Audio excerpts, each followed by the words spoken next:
Sebenarnya apa yang terjadi? Mengapa keberangkatan Ryan, Rico, Arslan dan Daniel sampai bocor ke pihak musuh? Mari kita kembali ke tadi malam di saat Ryan menelepon Tuan Barry. Setelah Ryan selesai melakukan panggilan kepada Tuan Barry lalu meminta bantuan kepada Tuan Sham agar dapat melindungi perjalanan Ryan dan rombongan yang menuju ke Metro City. Awalnya Tuan Sham tidak dapat menyanggupi. Ini karena anak-anak buahnya saat ini sedang tersebar di beberapa tempat termasuk di Country Home dan Star Hill. Ditambah lagi dengan harus menjaga Villa Smith, Villa William dibantu anak buah Dragon Empire, dan juga memantau keadaan di rumah sakit. Ini yang menyebabkan Tuan Sham awalnya tidak dapat menyanggupi permintaan dari Tuan Barry.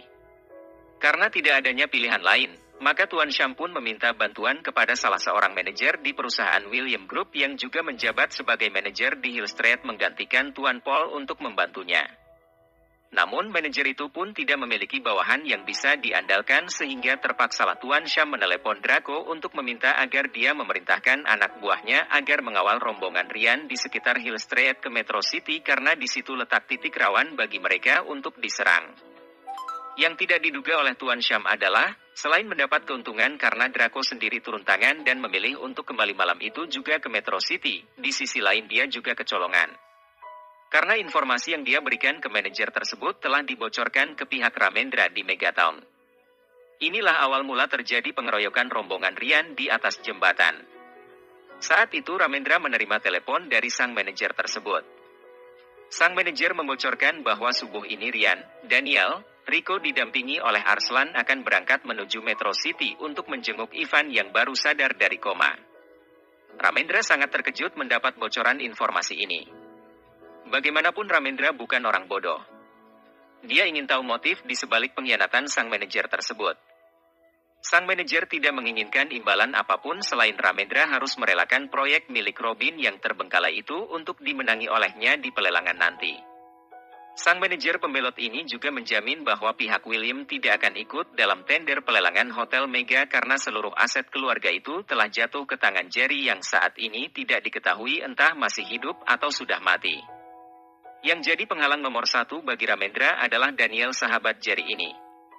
Oleh karena itulah mereka bertukar kesepakatan dan mulai mengatur rencana untuk menyergap rombongan keempat anak muda ini dan menyingkirkannya agar tidak menjadi duri dalam daging bagi usaha mereka untuk memenangi pelelangan itu.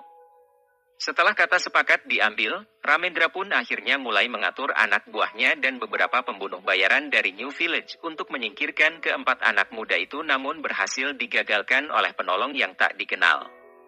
Ketika berita ini sampai kepada Tuan Sham, dia mencoba merahasiakannya kepada Draco agar Draco tidak membunuh manajer ini dan dia sendiri ingin menangkap basah pengkhianatan ini. Setelah Ryan dan teman-temannya selamat, Tuan Sham langsung memerintahkan dua orang anak buahnya yang digelar sebagai bayangan untuk membuntuti sang manajer belot ini untuk mengetahui apa motif tersembunyi dari pengkhianatannya tersebut. Sekarang mari kita ke rumah sakit Metro. Lepas dari ancaman pembunuhan, membuat Daniel dan Ryan tidak ingin terlalu lama tinggal di jembatan itu. Mereka lalu bergegas meninggalkan kawasan pertarungan tersebut sebelum anak-anak dari Dragon Empire selesai melakukan pembersihan. Ryan dan Daniel mengemudikan mobil mereka masing-masing menuju ke rumah sakit Metro untuk mengunjungi Ivan sekaligus mengobati luka yang diderita oleh Rico dan Arslan dalam mempertahankan diri tadi. Hampir saja kita mati, Kak. Kata Daniel sambil melepaskan nafas berat. Masih hampir.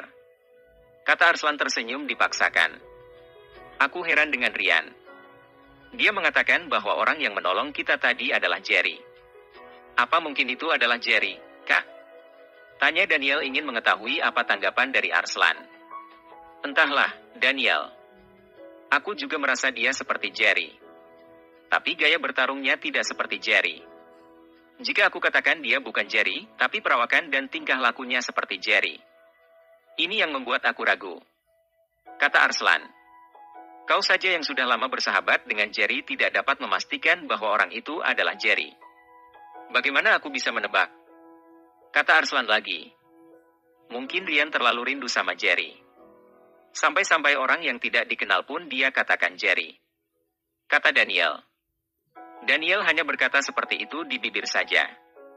Jauh di dasar hatinya, dia sangat berharap bahwa Ryan benar.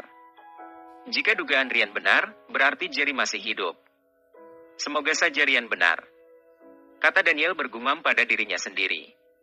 Sementara itu di dalam mobil di belakang mereka, Rian dan Rico juga terlibat adu argumen tentang sosok tak dikenal yang telah membantu mereka terlepas dari pengeroyokan itu. Aku tidak yakin kalau itu adalah Jerry, kata Rico lalu melanjutkan. Jerry yang aku kenal tidak sekejam dan segarang itu. Jerry selalu berbelas kasih dan tetap baik walaupun kepada musuh sekalipun, kata Rico. Keadaan terkadang mampu merubah kepribadian seseorang, Rico, kata Rian. Begini saja. Kita ambil contoh dirimu ya kan? Pernah atau tidak kau berpikir bahwa kau akan menjadi petarung? Menjadi seorang yang berdarah dingin di atas ring? Memukul dan menendang orang tanpa belas kasih. Aku yakin itu semua terpaksa kau lakukan. Jika tidak, maka kau yang akan dibunuh oleh lawanmu, kata Rian menambahkan. Jika terjadi perubahan pada diri Jerry, maka yang harus disalahkan bukan dirinya tapi musuh-musuhnya yang tidak mengenal belas kasih kepadanya, kata Rian lagi. Tapi yang aku heran, mengapa cara dia berkelahi berbeda sekali? Aku tidak menemukan ada kesamaan pada diri Jerry. Dia seperti banteng terluka saat itu. Padahal jika dipikir-pikir, Jerry pasti tidak akan mampu mengalahkan orang dalam jumlah hampir 30 orang sekaligus, kata Rico. Apa kau pernah melihat Jerry marah, Rico? Tanya Rian. Ya, aku pernah melihat Jerry marah sekali. Itu ketika dia menampar wajah Anton di depan kantin kampus, kata Rico. Hanya itu saja? Tanya Rian. Rico hanya mengangguk sebagai jawaban. Aku melihat dengan mata kepala sendiri ketika Jerry marah dan membunuh Hiden di dalam ring ketika Jerry dan pasukannya menggerebek sarang judi San Diego, kata Rian. Wajar kau tidak melihat. Itu karena kau sudah dilarikan ke rumah sakit oleh Kak Arslan dan Pak Ramos, kata Rian lagi. Ya, itulah yang membuatku kesal. Jerry terlalu banyak berbuat baik kepada aku dan keluargaku. Tapi aku sama sekali tidak mampu membalas. Tidak sebagai bawahan, tidak juga sebagai teman, kata Rico dengan raut wajah sedih. Berdoa saja bahwa itu adalah Jerry yang telah menolong kita. Masih banyak kesempatan untuk membalas kebaikan Jerry. Salah satunya dengan membantu Daniel menggerogoti harta kekayaan Ramendra sampai bangkrut, kata Rian. Itu pasti. Aku juga ingin tahu masalah sebenarnya bagaimana Jerry bisa mengalami insiden itu, kata Rico. Makanya aku mau ikut ketika Daniel mengajak kita untuk mengunjungi Ivan. Salah satunya adalah, aku ingin tahu cerita sebenarnya dari mulut Ivan sendiri, kata Rian sambil mengemudikan mobilnya dan berbelok ke kanan ketika rumah sakit Metro sudah tampak dari kejauhan.